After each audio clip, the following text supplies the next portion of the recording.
Well, heck yeah, let's hit it.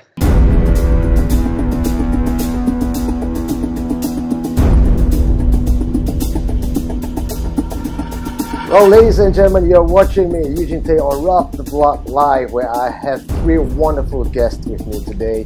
For those of you who are in the gaming scene, you guys will be excited for this one. My name is James Mayo. Yeah, I started at Nintendo, was there for a number of years, then rolled on over to Microsoft and got a chance to kind of grow up with them. Yeah, my name is Mike Jones. I started in the gaming industry, I guess, technically in flight simulator software, like real flight simulators that actually taught people how to fly. My name is Isaac Berry. I've been in the industry for about 20 years, and for most of that, I've been a game designer, creative director. I started in test, so it was way back, old PC days when things used to come in boxes and on CDs. I spent a lot of time thinking about schedules and budgets and resources, how to build teams and get them to build products on time and under budget.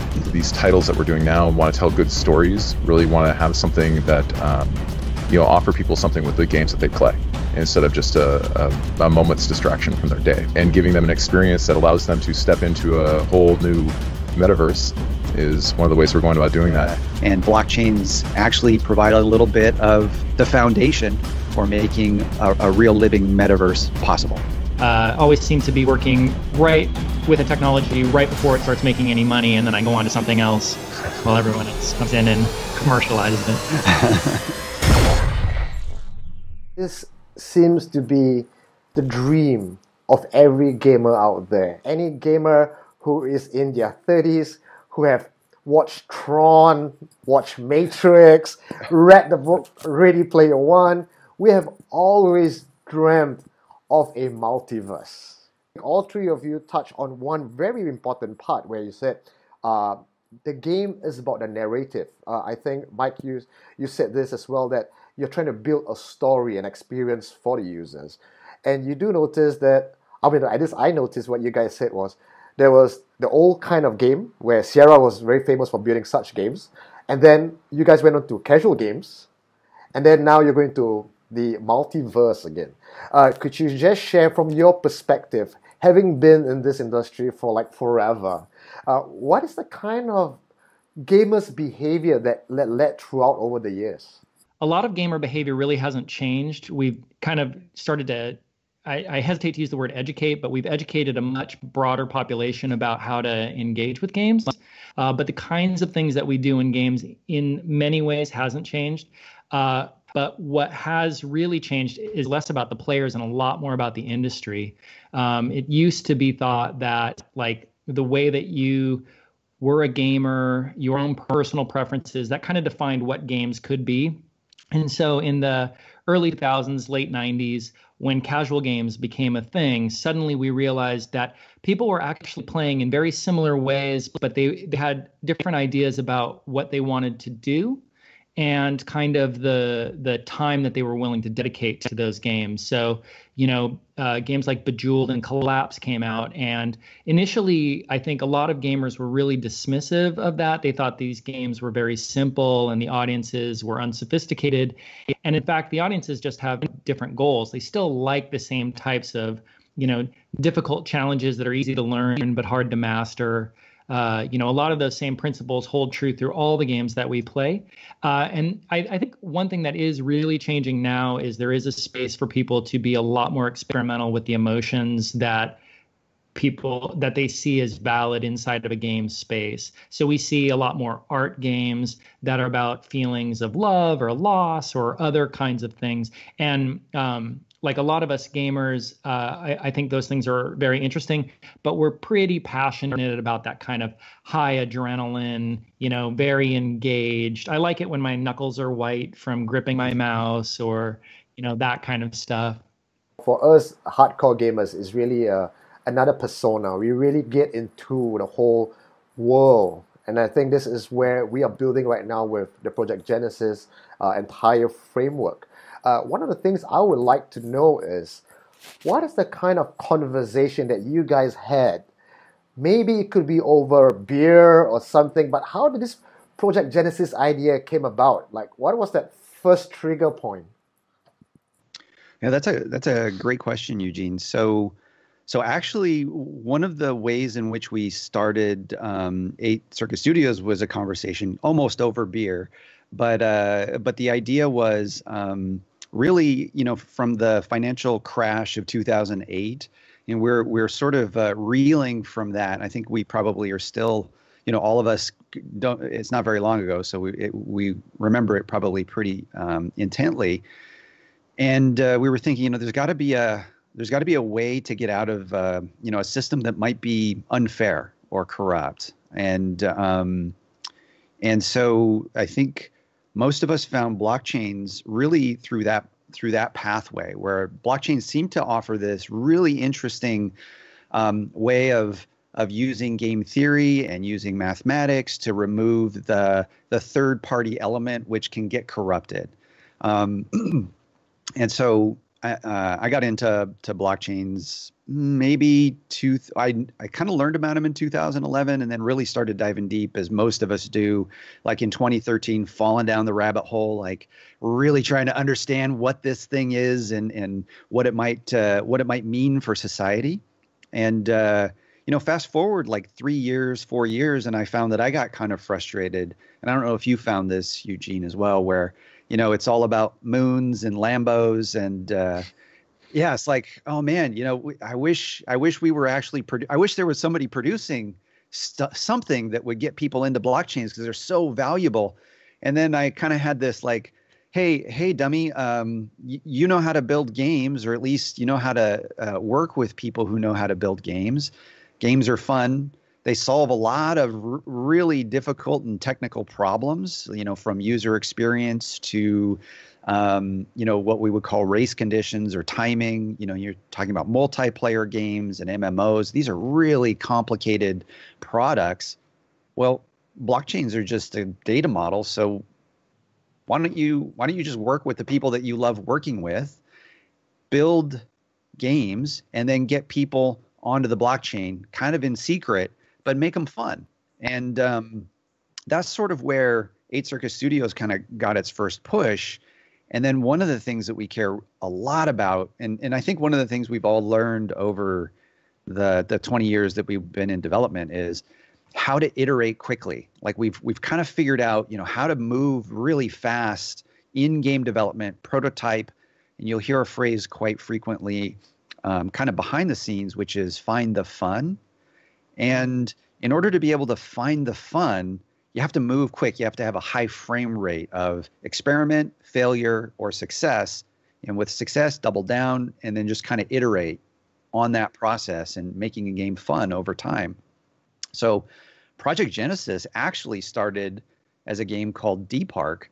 And D-Park really was sort of this overhead, like if you've played FTL, sort of a casual game, faster than light.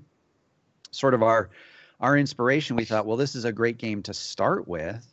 And that's actually the very beginning, is this sort of, I think it's called like a roguelike game. Overhead view, you're kind of running around the ship, you're battling in space. And we realized, well, this isn't quite getting us to where we want to be in development. And so why don't we actually just play to our strengths? And a lot of us have backgrounds in first-person shooter development, and then space combat as well. And so we sort of did a reboot, and as we did that, we discovered something that's really interesting about the blockchain. We talked about it as a data model. There's this concept called persistence, and people are putting, like if you're dealing with Crypto Kitties or any other digital assets on the blockchain, ownership is cool, but that ownership is just one small part of a much bigger picture for what's possible on the blockchain, or what's possible for games now that blockchains are here. And we discovered that actually what kind of happens is games are really now portals, or like a lens through which to see assets on the blockchain. And so I think for the first time we realized what's actually possible now is to create a metaverse, because you've got a thing that can exist that transcends the games themselves. And so we could talk quite a bit about that. But that's sort of the genesis of Project Genesis. I'm feeling that the way that business is going to be developed, or the sales portion, the sales cycle, or even the interaction between the company and your users will be very much different now with what you guys are developing for the multiverse compared to the kind of marketing that has been done years before. What are some of your strategies to go to market? You're right. The way we look at the metaverse really kind of changes the way that game development can be done. Simply because we're looking at a whole bunch of different assets. We're looking at different ways that you can actually incorporate those into your games. And what we're really seeing is this rise of, to build off of what Isaac was saying earlier, players have become more sophisticated. And in addition to that sophistication coming with the tools and technologies that are able to allow people to actually get involved with building games has also become more prevalent. So we're seeing a real rise in indie developers and people like that out there too. So this gives us the ability to really change the way that game development is done, and really opens up the possibilities for more people to get involved by offering them the tools and the techniques to actually start identifying that, with this greater metaverse, when you have this space that exists where multiple games exist and they're interchanging items and assets and things like that, that people can start working together to actually collaborate in building their games and their titles and what they're working on. So that's a longer term vision and something we're shooting for. In the short term, we obviously need to build towards that. So one of the things we would like to see is we're starting with just the assets, clearly. So, how do you take an object from one world and then make sure it works in another world, and do that in a way that makes sense and looks good when you do it and it seems to fit. Beyond that, we have some other plans to, like you said, identity is a huge one. Like, how do you have this person? How do you have your persona, who you are in the game, and make that something that you can actually carry across from one game to another game? And how do you create those environments where it makes sense to have that happen? So that's really where our focus is for the short term, is to start building on those kind of things. And to me personally, it's just really exciting to be seeing this, because we do see this maturity in our audience. And as Isaac was pointing out, one of the reasons I think all of us moved into casual games was it became one of those things where, we were talking earlier, when I started playing games and you needed 30 discs to pop all those discs in there and get those set up. One of the things that got me into video games in the first place was learning how to network Doom so that I could play video games with my friends, right? Like, how do I actually make this work? What are all the things I need to do in my BIOS to make this game work effectively? And, actually getting in there and digging into the mechanics of your computer. At that time, though, so it was really complex to be a gamer. Like, if you really wanted to be serious about it, you had to have a high level of proficiency to actually come in and work at it. At that same time, though, on the other end of the spectrum, you had like Solitaire and Minesweeper, right? Like, that gave you this basic experience. And what we saw over time is that, and this is why I think we all moved into casual, was that the knowledge of the player kept increasing about how to use computers, interact with them. At the same time, the barriers to entry continued to come down, right? And so we hit this space where casual gaming became a thing, because suddenly the barriers to entry have become low enough that people can get into games really easily, and the skill set of the people has also risen to where it's not a big deal to get it now. And I think we're actually seeing the same thing starting to come in. This is another one of those instances happening, where the complexity of the games are becoming such that users, initially there's probably going to be some hoops you have to jump through. Like right now, we're seeing when you play a game that's blockchain based, technically or typically you have to download MetaMask or something like that allows you to actually interact with the system. There's like this middle layer that you have to go through. And what we're trying to get to, one of the biggest things that's important to us, is eliminating that middle layer, getting rid of the barriers to entry into crypto and blockchain, right? James was telling that story earlier, and that's about getting into 8 Circuit Studios. That was one of my epiphany moments. Was James is actually the person who called me up. He's like, dude, Bitcoin, man, I don't know why you're not doing it. And I'm like, all right, let me get to it. And what had been stopping me were those barriers to entry. right? Like I have low tolerance to pain for those things, right? Like I'm like, why isn't this easier? This doesn't make sense. And I don't know if you remember your first experience buying crypto, but it's kind of nerve-wracking, like setting up your wallet and getting that, and you're risking money and all this, and then you're like, how does this transaction work? What do you mean I just copy all these numbers and put it here? That's totally weird, right? So as a business, we're trying to eliminate that. We want to make it a seamless experience. And so we're about games first. Like make a quality product, make it something people want to see. And once they get into the game, the blockchain part of it should be basically transparent. You know, we provide the wallet for them, we set it up, we walk them through the steps of how to do this stuff. And at that point, then what we're going to see is the greater adoption happening, and we're going to see that explosion of knowledge in the people who are out there and what they're doing. And then suddenly it's not going to be this big mystery to everybody. It's just going to be a thing that they do. So I know I got kind of off track with the question you were asking, but those are the things that as a business that we're trying to incorporate around the blockchain to make sure that we're doing well. And we think it really all starts with creating a quality product that people want to play. And of course it's on the blockchain, because that's how you do this stuff now. No, I think that's a very good answer. It's a great answer. In order for the rest of the world to actually adopt it, it should not even be, oh, this is a blockchain game, because at the root of it all, it's a game. They don't care it's a blockchain game or not. They just want to have fun. And the easier it is for people to adopt it, to play it, that's the secret to it. I remember the first time I had to send Bitcoin across, I clicked send. I was like, oh God, what is happening? Why is it? I don't see a bar or a so I totally feel what you mean. Everyone's talking about Mankind Reborn. They look at it, they were like dying to play it. And then I spotted one of the forum, the guy was saying, please, please, please don't let it be like Face of Mankind. And I realized that Face of Mankind has been hit like over the decade by so many unfortunate incidences. And one of the worries that the fans have is, will that affect Mankind Reborn again? Like, how would you have learned from the last 10 years, and what would you think these guys would be doing things differently? Because I think you guys are working together, so maybe you might have something to share.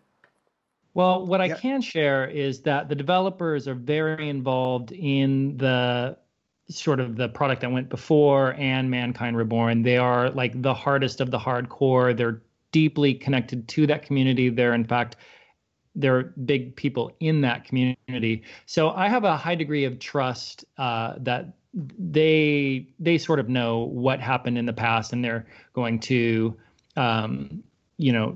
sort of steer their product around many of those problems. I do know that in games like that are kind of hardcore, and for me, I always go to EVE Online. Like some of the most terrible and frustrating experiences that I went through with EVE Online, and I was there during the beta and into the first release. I played for really hardcore for about a year and a half. Some of those terrible moments were actually some of the best moments I've ever had in gaming, right? They affected my emotions in ways that I was not prepared to actually enjoy. But over time, and maybe that's just how PTSD works, I guess, you just get away from it and you like remember those days you were back in the war. But I have a lot of faith in that team. Like they're, in fact, I'm really excited about the way that we're sort of choosing partners and the way that we're progressing with our own product. We're really putting the games, I know it's a bit cliche, but we're putting them first. I would be concerned if we were maybe putting the blockchain first or putting our space in the blockchain first, because as near as I can figure, your value in these systems really is long-term. It's undercut by trust. And as soon as you have anything that sort of causes that to be in question, like a weak product inside of a family of products can really inhibit the value of the other products that are associated with it. And so we're being very careful with how we move forward and who we're willing to work with. Projects, games building on the blockchain and putting blockchain first. This goes counterintuitive from what you just said, right? Yeah. And we have games like Hash Rush, Ever Dreamsoft, which has been debuted at the I think just recently the Tokyo Game Show. What are your as professionals in the gaming scene? What are your thoughts on such games? I mean, any constructive comments, feedbacks, or any thoughts that you would like to share? Like these are really early days. I will say that there is a direct parallel with these times as there was when Microsoft had Xbox Live and they had Arcade, and then they opened up to community creators. I think it was the XNA program. And what you saw was a sort of land rush of very low quality products being generated because there was this capacity and this interest in playing products that were there, and there was nothing to really meet that demand. And so, a totally viable strategy, and one that we see a lot that's happening in blockchain right now, is really trying to get a product out as fast as possible. You keep the quality level as low as possible by design, and you only raise it up when you have to. So you'll see a lot of things that will sort of work on the blockchain to use blockchain features, but that's about it. So there's going to be a lot of like really basic kind of gambling apps. There's going to be a lot of really basic kind of grow and collect apps, and sometimes you're doing it as a way to figure out your technology and figure out what it takes to build a game. And that's fine. Sometimes you're doing it for a quick buck. And I hate to sound like a mercenary, but that's also fine. But we're in it. I mean, at least myself, I'm kind of looking at it long term. In 10 years, nobody's going to talk about the blockchain as a thing. It's just they'll talk about games, and they'll all, well, I shouldn't say they'll all, but they'll probably all have elements that are on chain.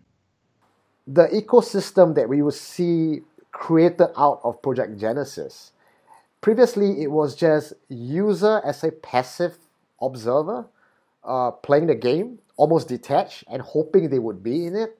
But now with the blockchain and its peer-to-peer, we would see almost as if the users now taking an active role in the business because they can monetize what they have, they can grow what they have, and they can keep what they have. The entire experience, it's going to be astounding because we are standing at the frontier of change. And now I'm looking at an entire sea of possibilities. And then we have the developers, we have the publishers, we have the entire ecosystem working together.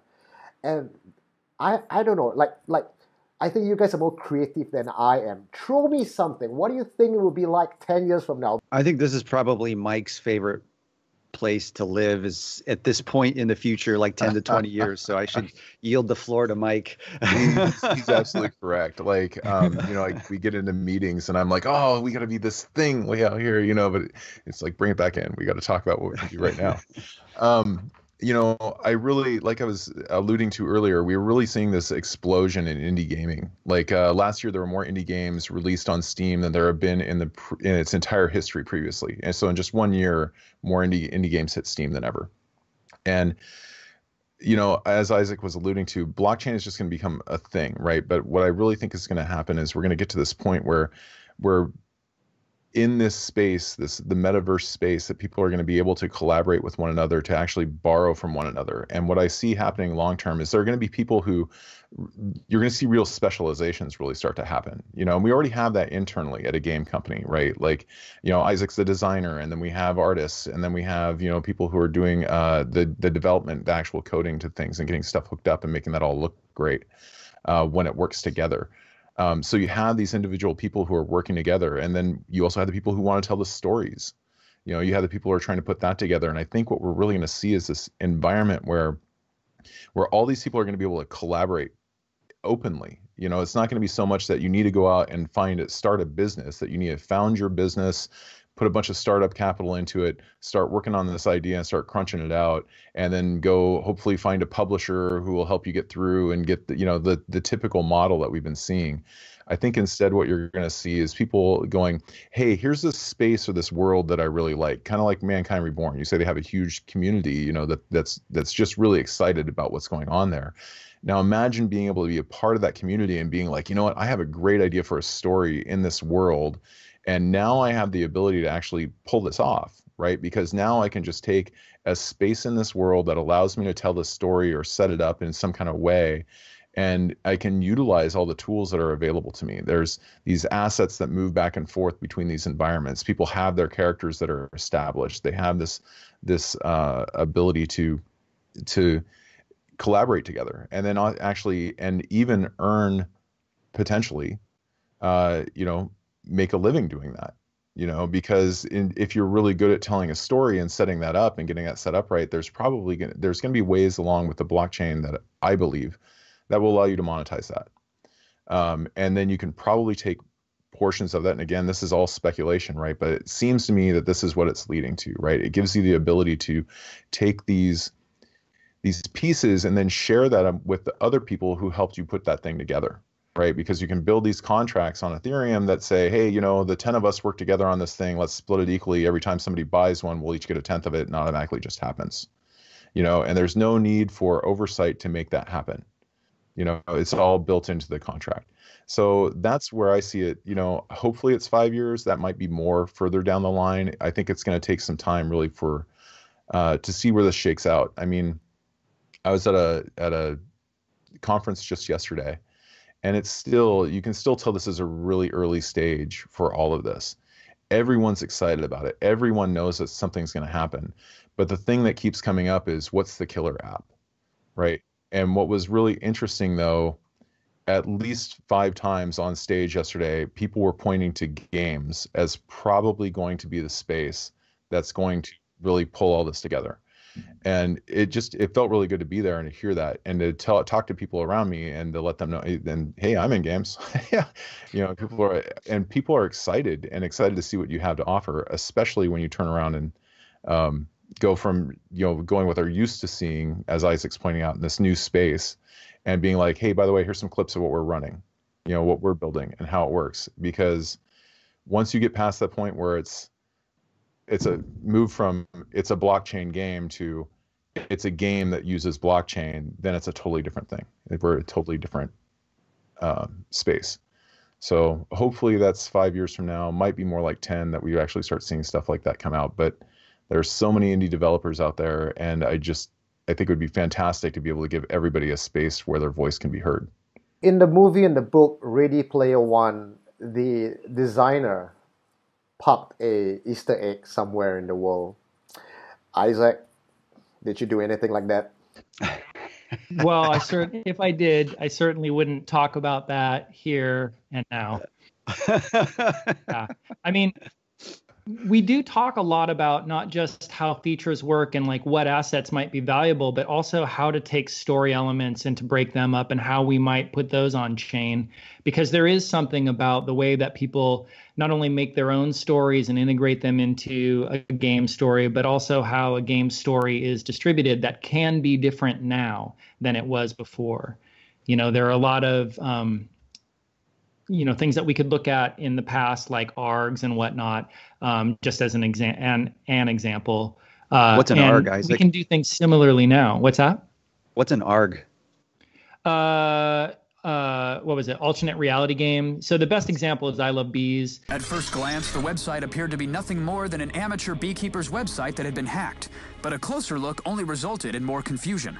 What exactly was going to happen when the counter reached 0? And that was done as a sort of a marketing product to, I think it was for Halo. What was it? Was it not Halo?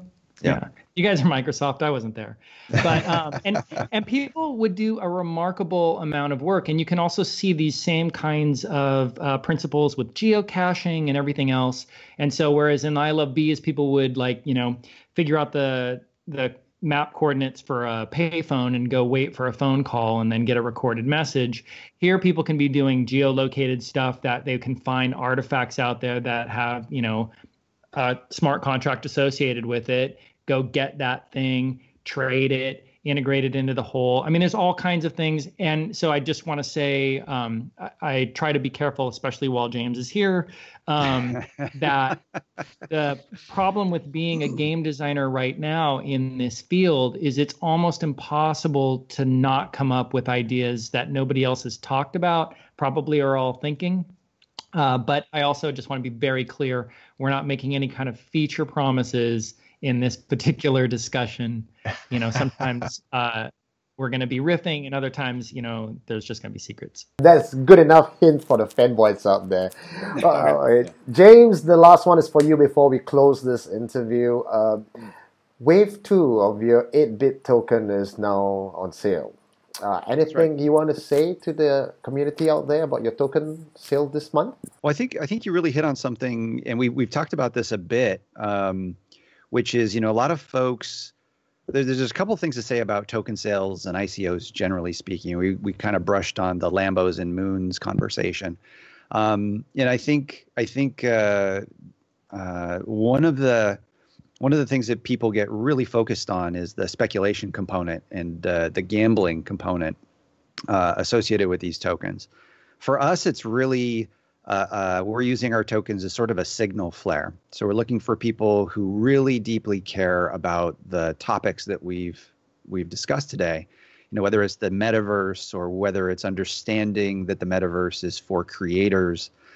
And it's a way to sort of flatten this relationship between people who are in business looking to make money, as well as the people who are actually producing the content that's created. So for us, that's what we're really hoping is sort of the guiding light for people who are interested in purchasing our tokens. It's actually still an old school setup. Like, we're not really interested in putting our tokens on exchanges.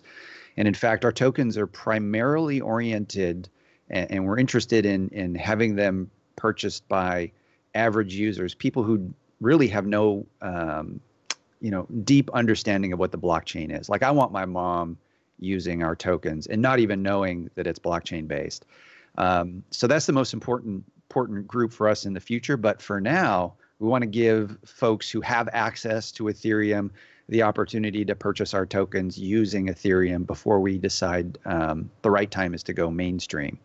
So it's an opportunity to get them before we open it up to the broad public. And we hope people who are interested and believe in what we're doing jump in on this. All right, I'm definitely going to get myself some tokens on this time, right? All right, ladies and gentlemen, you're watching us on Rock the Block Live. That's James, Mike, and Isaac, all from 8 Circuit Studios. Second Wave token is now on sale. Check out their awesome graphics and gameplay. Just click on the links below. No regrets. All right. Good night, folks. I'll see you guys on the other side. Thank you so much for the conversation, guys. Thank you. All right. Bye-bye.